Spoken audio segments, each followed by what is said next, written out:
Ακούστε να σας πω, λοιπόν μια ιστορία για τον Παναθηναϊκό που άλλωσε την τρία. Κανένας μόνο Αταμάν πίστευε στη μαγεία και μιλούσε για εισιτήρια εκεί στη Γερμανία. Ξεκίνησε η σεζόν με ήττα από το Γαύρο και το μόνο που έβλεπα ήταν το χρώμα μαύρο. Μα πέρασε ο καιρός και πήγα Final Four και αντί για χρώμα μαύρο έβλεπα ταινίες Thor. Αυτός γαμούσε τους εχθρούς με κεραυνό που λάμπει και εγώ με τρυποντάκια γάμισα τη Μακάμπι και φτάνω τελικό εκεί με τη Ρεάλ και φυσική ξεκίνησα που μου μάθω Πασκάλ. Τρέχαμε πάνω κάτω, τους είχαμε στην πρέσα και μέσω στην καμπύλη έμπαιναν όλα μέσα. Κάθισε μπαρτζόκα και παίξε τώρα σκάκι την ώρα που σηκώνουμε το 7ο κουπάκι. Κουπάκι μα τι λέω, μεγάλη είναι η κούπα. Πήγα στην Ευρώπη, όλους τους πήρα σκούπα. Του Πειραιά η μηχανή έμεινα από προπέλα και εγώ το 7ο έραψα επάνω στη φανέλα. Ωστόσο αυτό τελείωσε και γύρισα στη χώρα.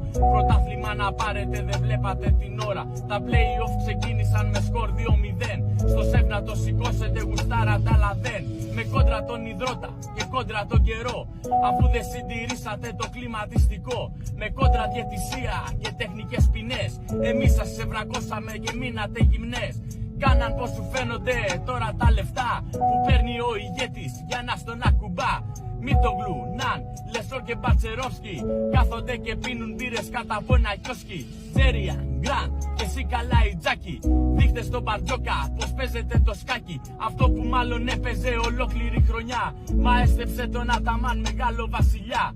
Τελείωσε κι αυτό. Πρωτάθλημα σηκώνω και φοράω και γυαλί σαν το Μπέκερ Μπόνο που τα μισκούμπρια έλεγαν εκείνο τον καιρό. Τότε που επικρατούσε μονάχα πρασινό. Μα επέστρεψα πουτάνες και κάντε το σταυρό σας. Συνέχεια θα γράφουμε τον επικίδιό σας. Με Δημήτρη Γιαννακόπουλο τίποτα δεν φοβάμαι. Θα βλέπω τον αγώνα μου κι ήσυχος θα κοιμάμαι. Δεν ξέρω όμως του χρόνου τα πράγματα πως θα είναι. Μαλάκες μου τι λέω, πάλι πρώτος θα με. Πανάθα μου σε αγαπώ σαν χορτομαγικό. Αυτό σου τραγουδάω ολόκληρο καιρό. Και εσύ μου τα ανταπέδωσες και με το παραπάνω. Πανάθα μου για σένα μπορώ και να πεθάνω. Μπαμπά, ζαλίζομαι! Μπαμπά, ζαλίζομαι, είμαστε στη στροφή! Είναι μόνο στο μυαλό σου. Ναι, εκεί κυρίως ζαλίζομαι.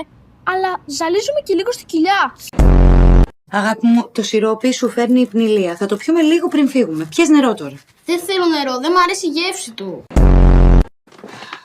Μαμά, ακόμα ζαλίζομαι. Ήπιες νερό?